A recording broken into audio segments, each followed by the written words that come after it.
सौगाते मोदी अभियान के चलते बीजेपी का अल्पसंख्यक मोर्चा 32 लाख मुस्लिम परिवारों तक पहुंचने वाला है। इस क्या है ये सौगाते मोदी, इस पर हमारे साथ बात करने के लिए मौजूद हैं बीजेपी के राष्ट्रीय अल्पसंख्यक मोर्चा के अध्यक्ष जमाल सिद्दीकी साहब। सर, क्या है ये सौगाते मोदी और क्या मकसद है इसका? देखिए, प्रधानमंत्री श्री नरेंद्र मोदी जी हमेशा सबका साथ चाहते हैं और उन्होंने हमेशा कहा है कि मैं प्रधानमंत्री नहीं हूँ, मैं 140 करोड़ भारतीयों के परिवार का मुखिया हूँ। अब जाहिर सी बात है, अगर वो परिवार का मुखिया है तो हम आपस में भाई बहन हैं और ये भारत हमारा देश, ये त्योहारों का देश है। तो यहाँ जो कोई भी त्यौहार आता है हम सब मिलकर मनाते हैं। तो इस त्यौहार में हम अपने भाई बहनों के पास जाएं, उनसे मिलें, उनके हाल चाल को पूछें। और जब कहीं हम जाते हैं, हमारी संस्कृति, हम खाली हाथ नहीं जाते हैं, हम कुछ लेकर जाते हैं। इसलिए हमने तय किया है कि इस बार जब हम जाएंगे अपने भाई बहनों से मिलने, तो सौगाते मोदी का एक किट लेकर जाएंगे, मोदी जी का प्यार लेकर जाएंगे। हमें बताएंगे आपके मुखिया ने आपके लिए प्यार भेजा है और इसलिए हम एक अभियान के माध्यम से लोगों से जाएंगे, संवाद करेंगे और सौगाते मोदी ये किट हम उनको देंगे। ये कब शुरू होगा और इस किट में क्या क्या चीजें जो है वो आप लोगों को मुहैया कराएंगे और किन तक पहुंचेंगे? ये कार्यक्रम तो हमने शुरू कर दिया है। अभी हमने 32,000 जो हमारे अल्पसंख्यक मोर्चे के कार्यकर्ता पदाधिकारी, जो प्रमुख लोग हैं, उनको हमने चिन्हित किया है। वो प्रदेश स्तर के पदाधिकारी हैं, वो जिला स्तर के पदाधिकारी हैं, वो मंडल स्तर के पदाधिकारी हैं। उनसे हमारा ऑडियो ब्रिज पर संवाद हो गया है, वो सब एक्टिव हो गए हैं।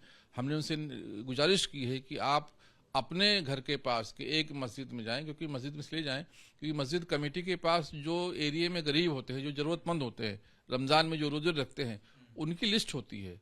तो हम उन आसानी से उन तक पहुंच सकें और उन तक प्रधानमंत्री जी का प्यार भरा संदेश भी पहुंचाएं और उनके पास मोदी जी का जो सौगाते मोदी किट है वो भी लेकर जाएं और उनसे बातचीत करें। उनको जो तकलीफ है, उनकी जो परेशानी है उसको भी दूर करने की कोशिश करें। इस माध्यम से हमने ये तय किया है कि एक हमारा कार्यकर्ता एक मस्जिद में जाएगा, एक मस्जिद में आसपास रहने वाले जो लोग हैं मस्जिद क्षेत्र के, वो 100 लोगों को सौगाते मोदी का किट देगा। ऐसे 32,000 कार्यकर्ताओं को अपने काम पर लगाया है।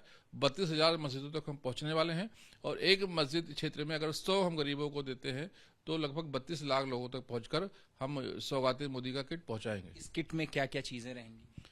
हमने इसमें मोदी जी का आशीर्वाद, मोदी जी का प्यार पहले ये रखा हुआ है और उसके अंदर हमने शक्कर रखा हुआ है, उसमें सवैयाँ रखी हुई हैं, उसमें ड्राई फ्रूट्स रखे हुए हैं, उसमें हमने खजूर रखे हुए हैं, उसमें हमने जो ईद के सामान और लगते हैं बच्चों के लिए वो रखा हुआ है और विशेष रूप से जो हमारी बहन घर की मुखिया है उसके लिए हमने सूट का कपड़ा भी रखा हुआ है। तो ये सब हम लेकर जाएंगे, उनको ईद मुबारक कहेंगे, उनको रमज़ान की बधाई देंगे। और हम सिर्फ यहीं नहीं रुकने वाले हैं। आने वाले समय में अभी नवरोज़ आने वाला है, जो पारसी भाइयों का हमारा नव वर्ष शुरू होता है, उसमें हम सेलिब्रेट करेंगे, उसमें हम सब लोग सबके यहाँ जाएंगे। आने वाले समय में ईस्टर है, उसमें गुड फ्राइडे अप्रैल में आने वाला है, उसमें भी हम सब लोग जाएंगे, उनके साथ खड़े होंगे, उनके साथ समय बिताएंगे, उनको समझने की कोशिश करेंगे, उनके खुशियों में, उनके दुखों में हम शामिल होंगे। और उसी प्रकार से जो भारतीय नववर्ष शुरू होने वाला है उसमें भी हम सब लोग मिलकर भारतीय नववर्ष का सेलिब्रेशन अल्पसंख्यक मोर्चा करेगा।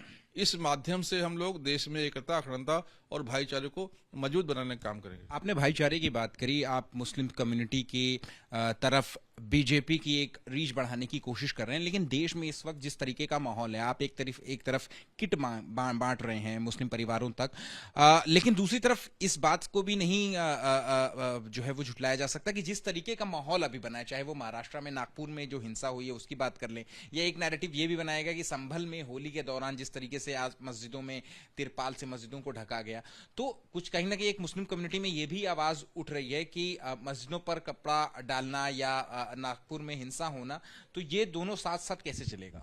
देखिए, ये लोग बार बार कोशिश कर रहे हैं क्योंकि जिस प्रकार से जनता और भारत की जनता और विशेष रूप से भारत का मुसलमान मोदी जी से खुश है और मोदी जी के से उम्मीद लगा कर बैठा है कि मोदी जी ही हमारा विकास कर सकते हैं, हमारा भला कर सकते हैं, हमको शिक्षा दे सकते हैं, हमको रोजगार दे सकते हैं, और वो मोदी जी की तरफ जा रहा है। तो ये सपा, बसपा, कांग्रेस और जो आम आदमी पार्टी, ये सारी पार्टियां जो सत्ता के लिए देश को भी तोड़ने में कोई कंजूसी नहीं कर रहे, वो लोग परेशान हैं। वो बार बार हथकंडे अपना रहे कि दंगा कराओ, मुसलमानों को डराओ, बीजेपी को बदनाम करो और फिर वोट ले लो, फिर सत्ता में आ जाओ। अब मुसलमान इसमें नहीं आने वाला है। आप देख रहे होंगे किस प्रकार से संबल को बदनाम करने का प्रयास किया गया कि संबल में दंगा हो जाएगा, संबल में होली नहीं होगी, संबल में जुमा नहीं होगा।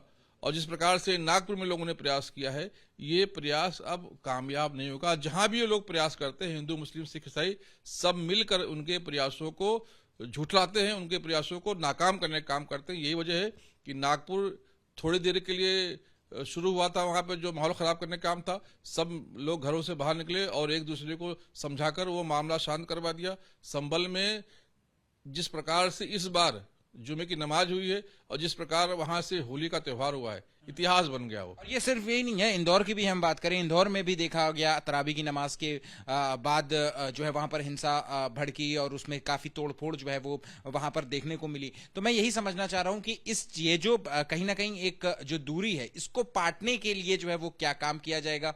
देखिए, ये दंगा कराने की कोशिश करते हैं, लेकिन माननीय प्रधानमंत्री श्री नरेंद्र मोदी के नेतृत्व में जिन जिन राज्यों में हमारे मुख्यमंत्री उनके मार्गदर्शन में सारे दंगे फेल हो जा रहे हैं, कहीं दंगा नहीं हो पा रहा है।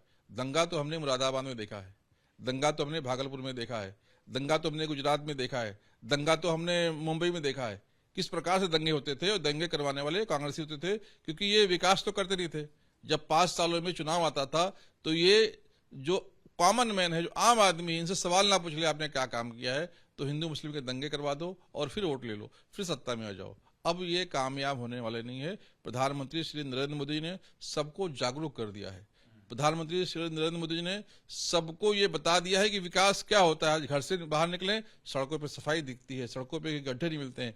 आप शहर से बाहर निकलें, हाईवेज मिलते हैं। जहां 100 किलोमीटर चलने में 5 घंटे लगते थे, वहां 100 किलोमीटर चलने में 1 घंटे में आदमी पहुंच जाता है। अगर कोई बीमार होता है तो आयुष्मान भारत उस कार्ड उसके जेब में प्रधानमंत्री ने रखा हुआ है, वो 5 लाख का इलाज जाकर मुफ्त में करवाता है। उसको झोपड़े में रात भर सो नहीं पाता था, गर्मी होती थी, वो तपता था, बारिश होती थी, उसके घर में पानी आता था, उसको छत दिया है प्रधानमंत्री श्री नरेंद्र मोदी ने। जो बच्चा बेरोजगार था, जो जाकर पत्थर चलाने का काम करता था, उसको स्किल डेवलपमेंट के माध्यम से प्रधानमंत्री ने उसको ट्रेंड बनाया है, शिक्षित बनाया है, रोजगार कर रहा है। जो बच्चे बेरोजगार थे उसको जो है मुद्रा योजना के माध्यम से स्टार्टअप इंडिया, स्टैंडअप इंडिया, उसके माध्यम से पैसे देकर उसको काम पे लगाया है। हर जगह मोदी जी ने मदद करके सारे हाथों को काम दिया है और सब लोग व्यस्त हो गए हैं। अब वो सब लोग अपने परिवार के तरक्की के लिए, भारत के तरक्की के लिए और भारत प्रधानमंत्री श्री नरेंद्र मोदी के नेतृत्व में विकसित भारत बने, विकास के राह पर खूब आगे जाए, भारत पूरी दुनिया का नेतृत्व करे और प्रधानमंत्री श्री नरेंद्र मोदी जी उसके प्रमुख हों, विश्व नेता प्रधानमंत्री बने। इसके लिए भारत के हिंदू मुसलमान सभी 140 करोड़ लोग मेहनत कर रहे। हाँ, कुछ लोग हैं इस देश में राम के मानने वाले भी है, रावण के मानने वाले भी लोग, तो वो चाहते हैं राम हार जाए, लेकिन राम हारने वाले नहीं है। इस मुल्क में जो है फरिश्ते भी है, शैतान भी है। तो ऐसे शैतानी लोग, ऐसे रावण बार बार सर उठाएंगे, उनको सर कुचलने का काम माननीय प्रधानमंत्री जी और भारत के 140 करोड़ हमारे भाई बहन करेंगे। अब कभी शैतान जीत नहीं पाएगा, रावण जीत नहीं पाएगा। ये व्यवस्था हमने औरंगजेब को लेकर के जो कुछ हो रहा है, चाहे महाराष्ट्र की हम बात करें, अलग अलग जिलों में जो बात की जा रही है, हमने देखा विश्व हिंदू परिषद ने पूरा एक मोर्चा निकाला औरंगजेब की कब्र को हटाने के लिए, वहां पर पुलिस व्यवस्था जो है वो बढ़ाई गई और उसी के चलते नागपुर में जो है वो इतनी बड़ी हिंसा भी देखने को मिली है। तो मैं वही समझना चाह रहा हूं कि आप एक तरफ सौगातें मोदी तो दे रहे हैं, लेकिन उसके बावजूद दूसरी कम्युनिटी के पास जाकर के उन्हें समझाने वाला कोई क्यों नहीं है? नहीं, देखिए, औरंगजेब को कोई मुसलमान नायक नहीं मानता है। आप देखेंगे तो 1000 नाम जमाल सिद्दीकी मिल जाएंगे।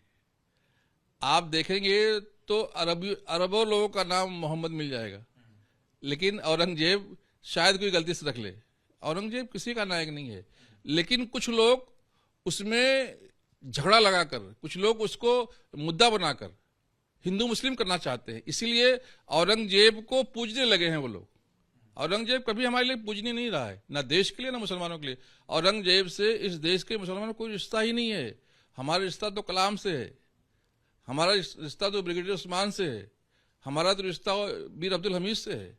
हम तो कलामवादी लोग हैं, औरंगजेब हमारे कहीं नहीं है। हम तो ख्वाजा गरीब नवाज को मानने वाले हैं, जिसके दर पर प्रधानमंत्री श्री नरेंद्र मोदी चादर भेजते हैं, पूरा भारत वहां जाकर सलाम करता है। तो कुछ लोग हैं जो सौहार्द को बिगाड़ने की कोशिश कर रहे और मुसलमानों को भड़का रहे। हाँ, मैं मानता हूं मुसलमान जज्बाती होता है, लेकिन कुछ लोग औरंगजेब को इस्लाम में घुसाने की कोशिश कर रहे हैं। हमें फर्क करना होगा। औरंगजेब अलग है, इस्लाम अलग है। इसलिए औरंगजेब का अगर विरोध करना है तो उसको इस्लाम में शामिल नहीं करना होगा, इस्लाम से औरंगजेब को अलग करके विरोध करना होगा। और अगर ये विरोध हम करते हैं तो मुसलमान भी साथ खड़ा होगा। लेकिन कहीं विरोध करते करते हमारी गलती हो जाती है कि उसको हम इस्लाम से जोड़ देते हैं, और जब बातें इस्लाम से जुड़ती है तो मुसलमान थोड़ा भावुक हो जाता है। कौन है ये लोग जो औरंगजेब को इस्लाम से जोड़ते हैं?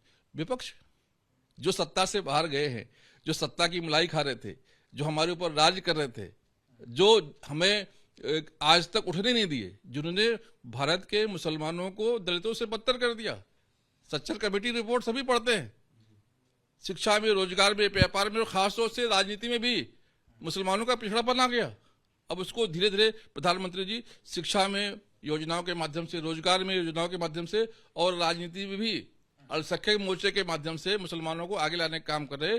तो ये लोग बर्दाश्त नहीं कर पा रहे, इसलिए बार बार दंगे हो, क्योंकि कांग्रेस को दंगा कराना आता है, विकास करना नहीं आता है। तो अब तो या तो कांग्रेस विकास की राजनीति सीख ले, प्रधानमंत्री श्री नरेंद्र मोदी से ट्यूशन ले ले, या तो बाहर हो जाए। अब भारत में दंगे नहीं होंगे। ठीक है, शुक्रिया बात करने के लिए। कैमरा पर्सन प्रवीण दीक्षित के साथ Ahmad Bilal, ABP News, Delhi. For exclusive and insightful videos, subscribe to our new channel ABP Live Premium.